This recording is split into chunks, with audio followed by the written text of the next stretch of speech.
हमारे पुरखों ने ध्यान से समदृष्टा बनकर पूरी मानव जाति के कल्याण का बीड़ा उठाया है।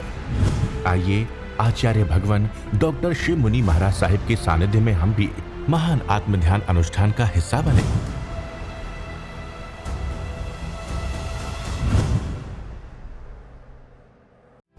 Programme sponsored by Shri Surendra Kumar Jain, Shrimati Chandan Jain, Rahul Jain, Mani Jain, Talab Tillo, Jammu Kashmir. गुरु हमको ऐसी कृपा दृष्टि दे। जब से आपने जन्म लिया, इस जन्म में मन ने कितने संकल्प विकल्प किए, बुद्धि ने कितने निर्णय बदले, पांचों इंद्रियों के विषयों ने, आंखों ने कितने रूप देखे, कानों ने कितने संगीत सुने, नासिका ने कितनी सुगंध दुर्गंध ली, जिह्वा ने किस प्रकार के रस लिए, खट्टा मीठा कड़वा कसैला तीखा, काया ने स्पर्श किया, पांच इंद्रियों के 23 विषय। इस जन्म में देखो, जब से जन्म हुआ, माँ के गर्भ से बच्चा बाहर आता है, वो सुख ढूंढता है, माँ की छाती से चिपक करके वो सुख ढूंढता है, दूध पीता है, खिलौना लेता है, पुतगलों में रस लेता है। बचपन में ही माँ को बताना चाहिए, देख बेटे, मैं तेरे शरीर की माँ हूँ, तेरी माँ जिनवानी है, तेरे पिता अरिहंत परमात्मा। ये संस्कार माँ को गर्भ में देना चाहिए, माता पिता को। हमारे यहाँ 72 कलाओं में एक कला है गर्भ संस्कार की कला। आज वो विलुप्त हो गई है। आज पर्सनैलिटी डेवलपमेंट के लिए सब कुछ किया जा रहा है, परंतु अस्तित्व के निर्माण की बात नहीं होती, ब्रह्म ज्ञान की बात नहीं होती। उपनिषद के ऋषियों में भी आता है, अथ आतो ब्रह्म जिज्ञासा। ब्रह्म की चर्चा जब राम गुरुकुल में थे, कृष्ण गुरुकुल में थे, वहाँ भेदभाव नहीं था अमीर गरीब का। सुदामा उसी गुरुकुल में पढ़े, कृष्ण भी उसी गुरुकुल में पढ़े। एक आचार्य एक गुरु समान शिक्षा देता है, समान जीवन व्यतीत करता है। जंगल में जाते हैं, लकड़ियाँ इकट्ठी करते हैं, भोजन बनाते हैं। कैसा जीवन था! कहाँ कृष्ण वसुदेव, कहाँ सुदामा, कोई भेदभाव ही नहीं था। ऐसी भारत की संस्कृति, गुरुकुल की संस्कृति। आचार्य उनको शिक्षा देते थे, 72 कलाएं सिखाते थे, और आचार्य की पत्नी रात को धर्म की शिक्षा देती थी। शुद्ध संस्कार वो आज चले गए। एक किताब है आ घर लौट चले, उसका पहला चैप्टर गर्भ संस्कार का है। वो आप सब के लिए, गर्भवती बहनों के लिए बहुत उपयोगी है कि कैसे जीवन को जीना चाहिए। बच्चे का पूरा जीवन माँ पर निर्भर करता है, इसलिए माँ को पहले नमस्कार किए कि मातृदेवो भव, पितृदेवो भव, आचार्य देवो भव।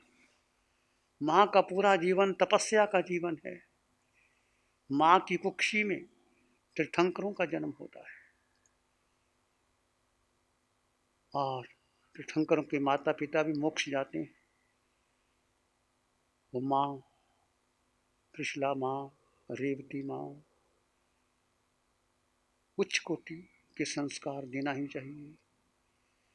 आप भी सब ध्यान कर रहे हो, आपके छोटे बच्चे, चाहे 5 साल का बच्चा है, 2 साल का बच्चा है, तुम धर्म के संस्कार दो। तुम माता हो, शुद्ध हो, तुम्हारे भीतर एक जीव आत्मा है, उसको एहसास कराओ। बच्चे आत्मा में 8 गुण हैं, वो दिखाई नहीं देते, उसका अनुभव किया जा सकता है। देखो, तुम कान से सुनते हो, सुगंध लेते हो, भोजन पचता है, दूध पीते हो, ये आत्मा की उपस्थिति में होता है। आत्मा नहीं है तो कुछ भोजन पच ही नहीं सकता, कुछ ग्रहण कर नहीं सकता। ऐसे उसको अनुभव से सिखाओ, और आत्मा तुम्हारे भीतर है और वही परमात्मा बनेगी। अरिहंत की वाणी माँ है और अरिहंत पिता है। ये गर्भ में जब बच्चा आता है उस समय गर्भवती माँ को उठते बैठते चलते संस्कार देने चाहिए। माँ को लोगस का पाठ पढ़ना चाहिए, माँ को कौशक करना चाहिए। ये देखिए, कौशक में शरीर की वेदना होती है, दो तत्व अलग अलग हैं, जड़ अलग है और जीव अलग है। जीव का मात्र दृष्टा है और जड़ में कर्म निकलते हैं। उस समय आप स्वीकार कर लेते हैं वो कर्म निकलते हुए, तो आपके अनंत कर्म निर्जित हो जाते हैं। और जब भी आप ध्यान में बैठो, एक ध्यान का कक्ष चुनो, उसमें अपने बच्चों को ज़रूर साथ बिठाइए और साथ ही भोजन कीजिए। भोजन एक महत्वपूर्ण अंग है। सभी बच्चे जब आपके घर के सदस्य हैं, चुन लीजिए छुट्टी के दिन, इतवार का दिन, सुबह नाश्ता करेंगे, भोजन करेंगे, एक साथ भोजन करेंगे। और माता पिता को देखना चाहिए बच्चे की रुचि क्या है, वो क्या करना चाहता है, ऐसे संस्कार देने चाहिए। साथ में भोजन करोगे, ध्यान करोगे, भजन करोगे तो बच्चे कहीं बिगड़ नहीं सकते। और भोजन करते समय मोबाइल को बंद कर दीजिए। हम देखते हैं भोजन करते हैं मोबाइल साथ में है, गाड़ी चलाते हैं मोबाइल साथ में है, सोते हैं मोबाइल साथ में है। वो सारे दुनिया का कूड़ा करकट आपके भीतर चला जाता है। खाते हुए, भोजन करते हुए भी आप मोबाइल को देखते हैं तो कैसे संस्कार बनेंगे? वही आपके बच्चे देखते हैं, मोबाइल देखते हैं। इसलिए प्लीज़ मोबाइल को जब आप गाड़ी चलाएं, जब आप भोजन करें, जब आप रात्रि में विश्राम करें, जब आप ध्यान करें, तो केवल ध्यान के लिए सूचना सुन सकते हैं, उसके बाद अलग कर दीजिए। ये छोटी सी बात महत्वपूर्ण की बात है। तो जितने भी आप ध्यान साधक हैं, पंचम काल में केवल मात्र साधना आत्मा की है। उस आत्मा की साधना से ही आप आगे बढ़ सकते हैं और कहीं नहीं। बाकी जो कुछ भी आप करते हो वो गलत नहीं है। पूजा पाठ, प्रार्थना, अरिहंत की स्तुति, ये पुण्य का बंध है। निर्जरा कम है, पुण्य ज़्यादा है। आप जानते हैं पुण्य से स्वर्ग मिलेगा, सुख मिलेगा, बहुत सेठ बन जाओगे, मनुष्य का जीवन मिल जाओगे, राजा भी बन सकते हो। पर फिर संसार में आना पड़ेगा। हमें संसार नहीं चाहिए। ये जो आत्मा कैद है भीतर, ये मुक्ति चाहिए। आत्मा का घर सिद्धालय है। हमें एक ही पद प्राप्त करना है। जितने मुनिराज महासाध्वी जी बैठे हैं, जो श्रावक बैठे हैं, एक पद।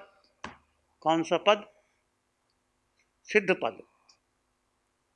हमारे जीवन का लक्ष्य एक सिद्ध पद मुझे प्राप्त करना है। सिद्धा सिद्धिं मम दिशन्तु।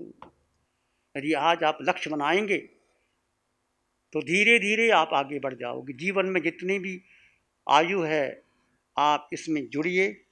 और ये साधना केवल ज्ञानियों की, अरिहंतों की है, भेद विज्ञान की है। सभी तीर्थंकर भगवंतों ने भेद विज्ञान किया।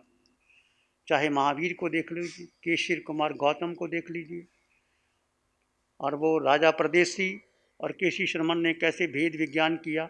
और राजा परदेशी को उसकी पत्नी सूर्यकांता ने जहर भी दे दिया और स्वीकार कर लिया भेद विज्ञान के द्वारा। कहाँ राजा परदेशी कितना महान नास्तिक, जीव को, शरीर को काट काट करके देखता था कि आत्मा है कि नहीं। जब फटकारा केसी कुमार शर्मन ने, ये राजन तू मूढ़ है, तुझे पता ही नहीं क्या करना है। फटकारा, उसको समझ में आया। बहुत बड़ी लंबी चर्चा है, रायपसनी सूत्र। वो भेद विज्ञान की साधना है।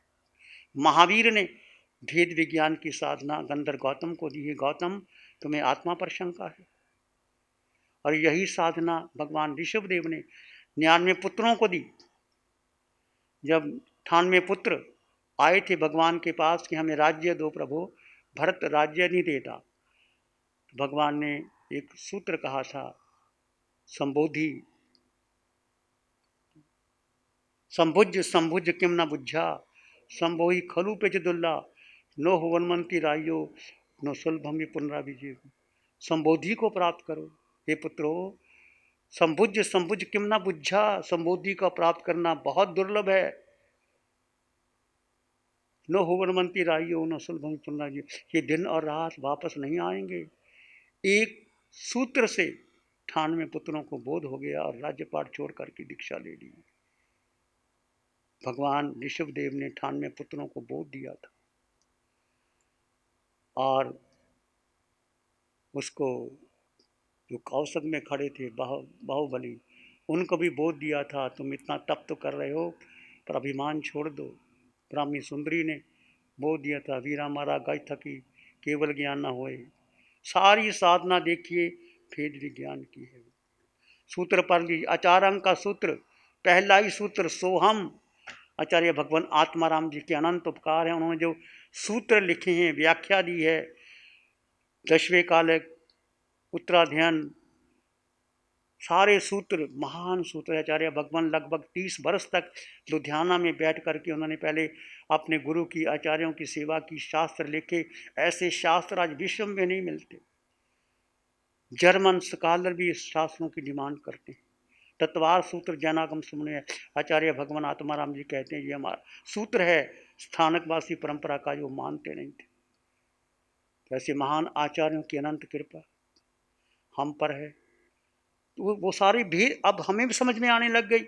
आप जब इस ध्यान से गुजरोगे तो भेद ज्ञान की साधना, उत्तराध्ययन सूत्र का 36वां अध्ययन, भेद ज्ञान की साधना, नमी पवज्जा, और भी जितने सूत्र है, मेरा क्या जल रहा है, मिथिला जल रही है तो मेरा क्या जल रहा है, मैं तो आत्मा हूँ। गहराई में जाएगी तो सारा भेद विज्ञान की साधना है। तो भेद विज्ञान और आत्मबोध के बिना मुक्ति संभव नहीं। ये आप मान के चलिए, पहले भेद विज्ञान कीजिए, फिर आत्मबोध होगा, इससे मुक्ति संभव है। आप तप कर रहे हैं तो भेद विज्ञान से कीजिए, आप समायिक करते हैं तो भेद विज्ञान से कीजिए, आप ध्यान करते हैं तो भेद विज्ञान से कीजिए, आप विहार कर रहे हो, यात्रा कर रहे हो, किस चर्चा करते हो, उसमें भी शुद्ध आत्मा के दर्शन कीजिए। और आपकी ये साधना 24 घंटे में 8 घंटे 10 घंटे तक चल सकती है इस पंचम काल में। पर प्रयास करना पड़ेगा, धीरे धीरे मन भटकाएगा, मन आपको रुलाएगा, बार बार रुलाएगा। आप एक संकल्प रखो कि मन तेरे पीछे मुझे नहीं लगना, जन्म जन्म मैंने घुमा दी, मन के कारण, बुद्धि के कारण, इंद्रियों के कारण, अब तेरे पीछे मैं लगूंगा नहीं। और अपनी शक्ति जो आत्मा ने मन को, बुद्धि को दी है, आत्मा की अनंत शक्ति अपने आप में आओ तो आगे बढ़ जाओगे। तो हम क्या करना है, एक लक्ष्य तय करना है हमने।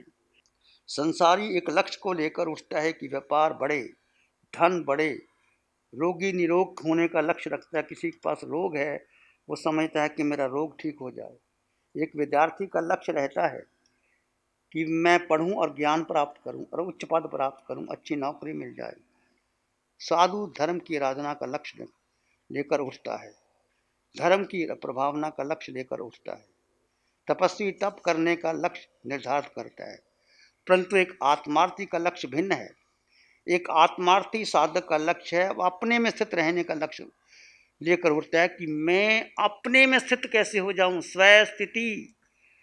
आत्मा आत्मा में स्थित हो जाए, बहुत बड़ी बात है, कठिन है, सबसे कठिन है जीव का जीव में स्थित हो जाना। यही ध्यान है, यही धर्म है, यही कौशक है, यही साधना है, जीव अपने में स्थित हो जाए। चाहे तुम गृहस्थ में हो, चाहे श्रावक हो, चाहे महाव्रती हो, चाहे अनुव्रती हो, चाहे अव्रती हो, व्रत ना भी लिया पर ये साधना ले लो, जीव जीव में स्थित हो जाए। ये आत्मार्थी का लक्षण है। वह अपने में स्थित रहने का लक्ष्य रख उठता है, अनंत सुख में रहने का लक्ष्य उठता है, कर्म निर्जरा करने का लक्ष्य रह के उठता है। अनादिकाल से विचरते हुए भिन्न भिन्न देहों में जाकर अनेकों लक्ष्य हमने रखे। जिस जड़ में काया में आकर भी अनेकों लक्ष्य रखे। इस जन्म में भी देखो, जब से जन्म लिया कितने लक्ष्य लेके चले थे, परंतु एक आत्मार्थी का लक्ष्य मात्र स्वयं में स्थित रहकर सिद्ध समान बनकर सिद्ध होने का लक्ष्य। आत्मार्थी का लक्ष्य सिद्ध होने का लक्ष्य। जब प्रत्येक जीव में जीव दिखाई देगा, प्रत्येक पुद्गल पुद्गल दिखाई देगा, अनंत ज्ञान अनंत दर्शन का अनुभव करोगे। पुद्गल पुद्गल दिखेगा, जीव जीव दिखेगा। जब आप अपने में दो तत्व देखोगे, ये देह जड़ में जीव, जीव भिन्न, जड़ भिन्न, और सब में जड़, और जड़ भिन्न है और जीव भिन्न है। जब तुम अपने में देखोगे दो तत्व, तो सब में दो तत्व दिखाई देंगे, अनुभव करेंगे। फिर उसका रंग रूप, ये सुंदर कुरूप, ये स्त्री, ये पुरुष, ये ऊंचा, ये नीचा, ये विद्वान, ये मूर्ख, ये धनवान, ये निर्धन, ये क्रिया वाला, ये ना क्रिया वाला, सब छोड़ दो। महत्व है केवल जीव के लिए जीना है, जीव के अष्ट गुणों को पोषण करना है। अनादिकाल से जीव मिथ्यात्व में जी रहा है, अपने कारण जी रहा है कि उसने अपने को महत्व नहीं दिया, और मिथ्यात्व के कारण जन्म जन्म गवा लिए।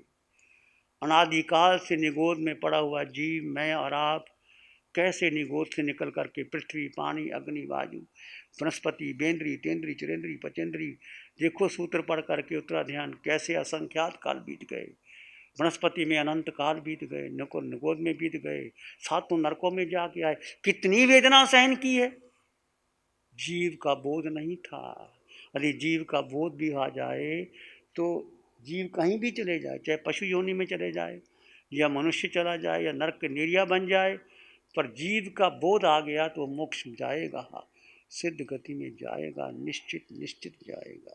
एक लक्ष्य लेकर के चलो, जब प्रत्येक जीव जीव दिखाई देगा, पुद्गल पुद्गल दिखाई देगा, अनंत ज्ञान अनंत दर्शन का अनुभव कर पाओगे। अंधियारों को मिटाने ये ज्ञान की ज्योत जलाने आया है। नमो अरिहंतानंग, नमो सिद्धानंग, नमो आयर्यानंग, नमो उवज्झायानंग, नमो लोए सब साहुनम। श्री चत्तारी मंगलम, अरहंता मंगलम, सिद्धा मंगलम, साहु मंगलम, केवली पानत्तो धम्मो मंगलम। चत्तारी लोग उत्तमा, अरहंता लोग उत्तमा, सिद्धा लोग उत्तमा, साहु लोग उत्तमा, केवली पानत्तो धम्मो लोग उत्तमो। चत्तारी शरणं पवज्जामि, अरहंते शरणं पवज्जामि, सिद्धे शरणं पवज्जामि, साहु शरणं पवज्जामि, केवली पाणत्तं धम्मं शरणं पवज्जामि। चारे शरण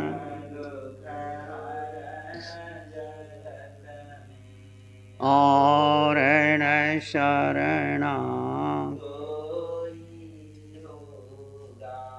जो भव्य। Programme sponsored by Shri Surendra Kumar Jain, Shrimati Chandan Jain, Rahul Jain, Mani Jain, Talab Tillo, Jammu Kashmir. हमको ऐसी कृपा दृष्टि दे।